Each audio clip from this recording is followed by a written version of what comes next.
Hi ಎಲ್ರಿಗೂ ನಮಸ್ಕಾರ, welcome back to ನನ್ನ ಯೂಟ್ಯೂಬ್ ಚಾನಲ್ಗೆ. ಸೊ ಇವತ್ತಿನ ಸ್ಪೆಷಲ್ ಯುಗಾದಿ ವ್ಲಾಗ್ ಹೇಗಿರುತ್ತೆ ಏನಂತ ಅಪ್ಲೋಡ್ ಮಾಡ್ತೀನಿ. ಸೊ ಬನ್ನಿ ಕ್ವಿಕ್ಕಾಗಿ ವ್ಲಾಗ್ ಸ್ಟಾರ್ಟ್ ಮಾಡೋಣ. ಸೊ ವಿಡಿಯೋನ ಕಂಪ್ಲೀಟಾಗಿ ನೋಡಿ ಡೆಫಿನೆಟ್ಲಿ ಎಂಜಾಯ್ ಮಾಡ್ತೀರಾ. ಇನ್ನೂ ಯಾರೆಲ್ಲ ನನ್ನ ಚಾನಲ್ಗೆ ಸಬ್ಸ್ಕ್ರೈಬ್ ಮಾಡಿಲ್ಲ, ಪ್ಲೀಸ್ ಹೋಗಿ ಸಬ್ಸ್ಕ್ರೈಬ್ ಮಾಡಿ, ಸಪೋರ್ಟ್ ಮಾಡಿ.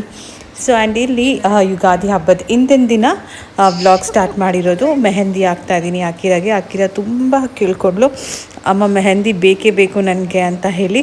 ಸೊ ಸಂತೋಷ್ ಕೈಲಿ ತರಿಸ್ಕೊಂಡು ನನಗೆ ಹೇಗೆ ಬರುತ್ತೋ ಹಾಗೆ ಮೆಹಂದಿ ಹಾಕ್ತಾಯಿದ್ದೀನಿ. ಚಿಕ್ಕ ಮಕ್ಕಳಿಗೆ ಮೆಹಂದಿ ಹಾಕೋದು ಅಷ್ಟು ಈಸಿ ಅಲ್ಲ.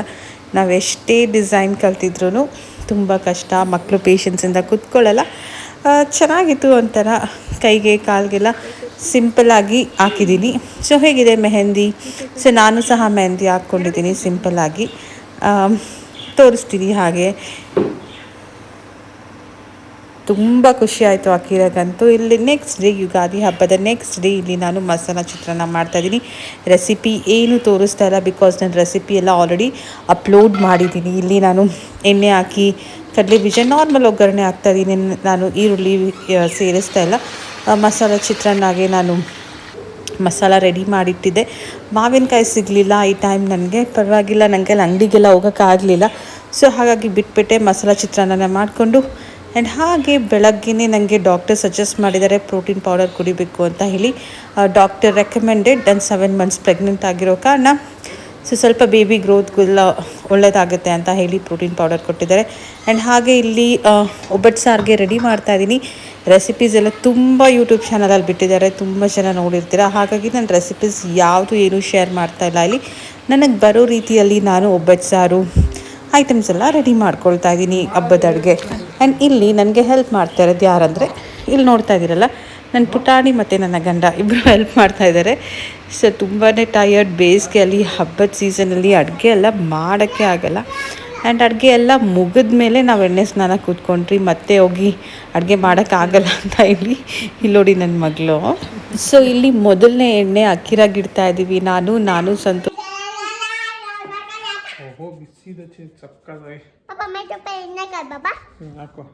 ಇಲ್ಲ. ಹಾಗೆ ಸ್ನಾನ ಎಲ್ಲ ಆಯಿತು ಎಲ್ಲರದು. ಅಕ್ಕಿರಾಗಿ ಸ್ವಲ್ಪ ಫೋಟೋ ಶೂಟ್ ಮಾಡೋಣ, ಆಮೇಲೆ ನಿದ್ದೆ ಹೋಗ್ಬಿಡ್ತಾಳೆ ಅಂತ ಫೋಟೋ ಶೂಟ್ಸ್ ಎಲ್ಲ ಮಾಡ್ತಾಯಿದ್ದೀನಿ. ಇಲ್ಲಿ ಎಷ್ಟು ಕ್ಯೂಟಾಗಿದ್ದಾಳೆ ಅಂದರೆ ನಂದು ದೃಷ್ಟಿ ಆಗುತ್ತೆ. ಸೊ ನಾನಿಲ್ಲಿ ಡ್ರೆಸ್ಸಪ್ ಏನೂ ಆಗಲಿಲ್ಲ, ಇನ್ನೂ ತುಂಬ ಸೆಕೆ ಆಗ್ತಾಯಿತ್ತು. ಸೊ ಸುಮ್ಮನೆ ಸ್ವಲ್ಪ ಲೋಷನ್ನು ಮತ್ತು ಸನ್ಸ್ಕ್ರೀನು ಮತ್ತು ಸಿರಮ್ ಹಚ್ಕೊಂಡು ಬಂದಿದ್ದೀನಿ ಪೂಜೆ ಮುಗಿಸ್ಬಿಡೋಣ ಅಂತ ಹೇಳಿ. ಸೊ ಪೂಜೆಗೆ ಇಲ್ಲಿ ಹೂವು ಎಲ್ಲ ಎತ್ತಿಡ್ತಾ ಇದ್ದೀನಿ. ಆ್ಯಂಡ್ ಹಾಗೆ ಇಲ್ಲಿ ನಾವು ಜಾಸ್ತಿ ಹೂವು ತರೋಕ್ಕಾಗಲಿಲ್ಲ, ಸಿಕ್ಕಾಪಟ್ಟೆ ರೇಟ್ ಇತ್ತು ಮಾತ್ರ. ಸೊ ಸಿಂಪಲ್ಲಾಗಿ ಎಷ್ಟು ಬೇಕೋ ಅಷ್ಟು ಹೂವು ತೊಗೊಂಡಿದ್ದೀವಿ. ಸೊ ನಾನು ಈ ಮೆಟರ್ನಿಟಿ ಗೌನ್ಸ್ ತೊಗೊಂಡಿದ್ದೆ. ನಾನು ಈ ಮೆಟರ್ನಿಟಿ ಗೌನ್ಸ್ನ ಶೇರ್ ಮಾಡಬೇಕು ಅಂದ್ಕೊಂಡೆ, ಆಮೇಲೆ ಹಾಕ್ಕೊಳ್ಳೋಣ ಅಂತ. ಬಟ್ ಹಾಕ್ಕೊಬಿಟ್ಟೆ ನಾನು. ಕಂಫರ್ಟಬಲ್ ಆಗಿದೆ, ತುಂಬಾ ಕಂಫರ್ಟಬಲ್ ಆಗಿದೆ. ಲಿಂಕ್ ಬೇಕಿದ್ದಲ್ಲಿ ಕಮೆಂಟಲ್ಲಿ ತಿಳಿಸಿ, ನಾನು ಶೇರ್ ಮಾಡ್ತೀನಿ. ನನ್ನ ಇನ್ಸ್ಟಾದಲ್ಲಿ ನಾನು ಡೈಲಿ ವ್ಲಾಗ್ಸ್ ಅಪ್ಲೋಡ್ ಮಾಡ್ತಾಯಿದ್ದೀನಿ.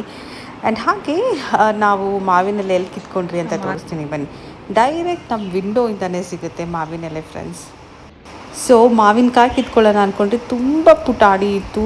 ಕಿತ್ಕೊಂಡ್ರೆ ಹಾಲು ಬರುತ್ತೆ, ಅದರಲ್ಲಿ ತಿಂದರೆ ಬಾಯೆಲ್ಲ ಹುಣ್ಣು ಆಗಿಬಿಡುತ್ತೆ. ಸೊ ಸ್ವಲ್ಪ ದೊಡ್ಡದಾಗಲಿ ಅಂತ ಇದು ಮಾಡಿ.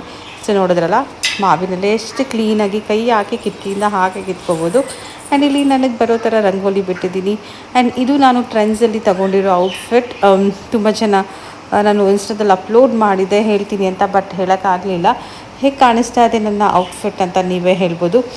ಸೊ ಇದು ಆವಾಜ, ಅದು ಟ್ರೆಂಡ್ಸಲ್ಲಿ ತೊಗೊಂಡಿದ್ದು. ನನಗೆ ರೆಡ್ ತುಂಬ ಇಷ್ಟ, ಹಾಗಾಗಿ ನಾನು ತೊಗೊಂಡೆ. ಹೇಗೆ ಕಾಣಿಸ್ತಾ ಇದೆ, ನೋ ಮೇಕಪ್, ನಥಿಂಗ್, ಸಿಂಪಲಾಗಿ ರೆಡಿ ಆಗಿದ್ದೀನಿ. ಮನೇಲಿ ಪೂಜೆ ಮುಗಿಸೋಣ ಮೊದಲು ಅಂತ ಎಲ್ಲ ನನ್ನ ಪುಟಾಣಿ ಪೂಜೆ ಮಾಡ್ತಾಯಿದೆ. ಮಾಡು.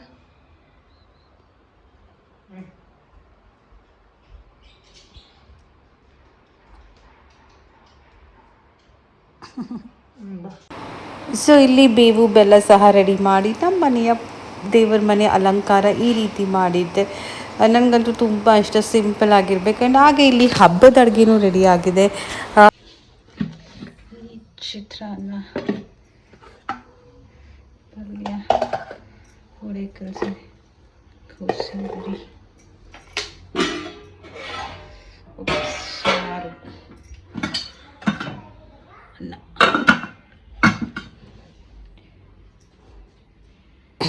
ಸೊ ನಾನು ಮದುವೆ ಆದಾಗಿಂದ ಒಬ್ಬಟ್ಟು ಮಾಡೋಕ್ಕೆ ಬರ್ತಾ ಇರಲಿಲ್ಲ. ಈಗ 3 ವರ್ಷದಿಂದ ಒಬ್ಬಟ್ಟು ಮಾಡ್ತಾಯಿದ್ದೀನಿ. ಈ ವರ್ಷ ಅಂತೂ ತುಂಬಾ ಪರ್ಫೆಕ್ಟಾಗಿ ಬಂದಿತ್ತು. ಒಬ್ಬಟ್ಟು ಇರ್ಬೋದು, ಹೂರ್ಣ ಇರ್ಬೋದು, ಒಬ್ಬಟ್ಟು ಸಾರು ಇರ್ಬೋದು, ಎಲ್ಲ ಪರ್ಫೆಕ್ಟಾಗಿ ಬಂದಿತ್ತು. ನನಗಂತೂ ಸಿಕ್ಕಾಪಟ್ಟೆ ಖುಷಿ ಆಗೋಯಿತು. ಸೊ ಫೈನಲಿ ನನಗೂ ಒಬ್ಬಟ್ಟು ಮಾಡೋಕ್ಕೆ ಬರುತ್ತೆ ಅಂತ ನಾನು ಖುಷಿಪಟ್ಟೆ.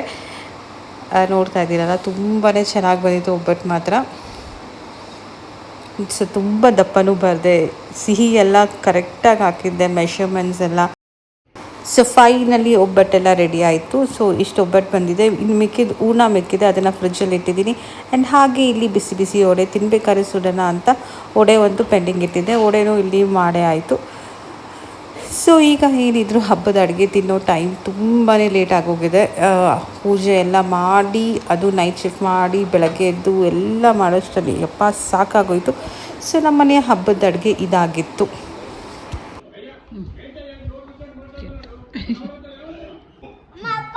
ಇಲ್ಲ ಬೇಡ, ಇಲ್ಲ ಬೇಡ.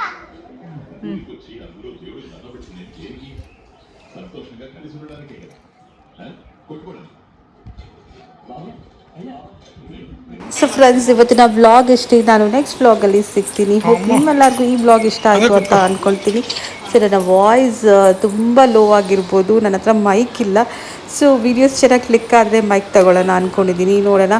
ಆ್ಯಂಡ್ ಹಾಗೆ ಮಧ್ಯರಾತ್ರಿ ಕೊಡ್ತಾ ಇದ್ದೀನಿ. ಕೆಲಸ ಎಲ್ಲ ಆದಮೇಲೆ ವಾಯ್ಸ್ ಓವರ್ನ ಸ್ವಲ್ಪ ವಾಯ್ಸ್ ಲೋ ಆಗಿದೆ. ಹೋಪ್ ನಿಮ್ಮೆಲ್ಲರಿಗೂ ಈ ವಿಡಿಯೋ ಇಷ್ಟ ಆಯಿತು ಅಂತ ಬಯಸ್ತೀನಿ. ಇಷ್ಟ ಆದರೆ ಲೈಕ್ ಮಾಡಿ, ಸಬ್ಸ್ಕ್ರೈಬ್ ಮಾಡಿ, ಸಪೋರ್ಟ್ ಮಾಡಿ. ಬಾಯ್.